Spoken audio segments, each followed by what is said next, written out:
Hello, and welcome to 5 Minutes With, the podcast of Geoscientist magazine. My name is Marissa Lowe, and today I'm joined by Dr Yu-Chun Chang, who has just finished his PhD at the University of Manchester. Thank you for joining me, Yu-Chun. Can you tell me about your PhD research on submarine landslides and volcanic islands? Mostly, I'm working on the sedimentary process and the deposit around the Azores volcanic islands to assess their implication for the natural hazards, such as the frequency and magnitude of earthquakes, submarine landslide, and volcanic eruption by using interdisciplinary methods. The work was comprised of 4 parts. The first and second part are largely based on the geophysical data, such as marine seismic data and bathymetric data, and the backscattered image for the submarine seafloor data. I actually identify and classify more than 1,200 submarine landslides around the 5 Azores volcanic islands. I use numerical calculation and some statistical method to assess their triggering mechanisms or those stability and wave heights of the induced tsunami. And for the second research is study sediment waves developed on the submarine slopes of the volcanic islands. We found that sediment waves are more abundant on the northern flanks of 5 study islands on the bathymetric data. And this observation favors explanation involving more extreme wave conditions from the northwest of the Azores Islands, hence more active submarine sediment transport. And this observation is important because sediment flow activity is important information to assess for the long-term safety of seafloor foundations.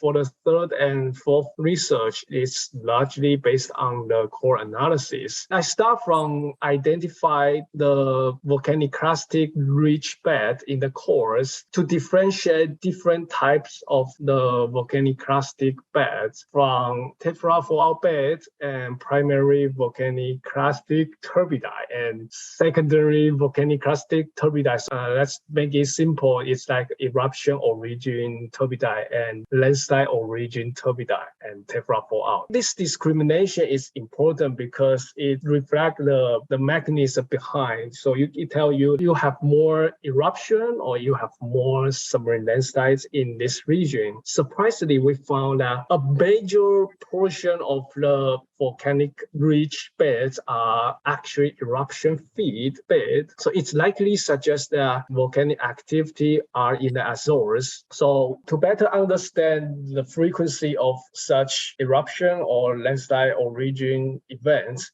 I further collect some marine fossils from the ocean to obtain the radiocarbon dates to have better ideas about the occurrence state of this event. So by having the time constraint, we have more ideas about the sedimentation rate and frequency of the events. And in the other parts of the work, we further extend the discussion to if this kind of frequency changes associated with the climate changes. So what is your favorite thing about your research? I quite enjoy studying a topic which can be used to better understand not only our planet, also enhance the safety of our population living in some coastal area. It's also quite interesting that because I'm working in a diverse topic, but eventually I'm focusing on the hazards and process on the volcanic island. So it's like I examine the topics from different angles. Finally, what advice would you give to someone that's hoping to work in your field? As a multidisciplinary researcher, I would say expect probably more uncertainty and unknowns from your field because you need to combine very different data sets, and at the beginning of your research, expect you will face a lot of unknown things.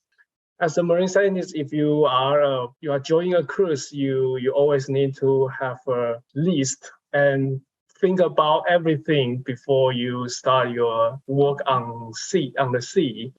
That's great. Thank you so much, Yu-Chun, for coming on to 5 Minutes With. Thank you.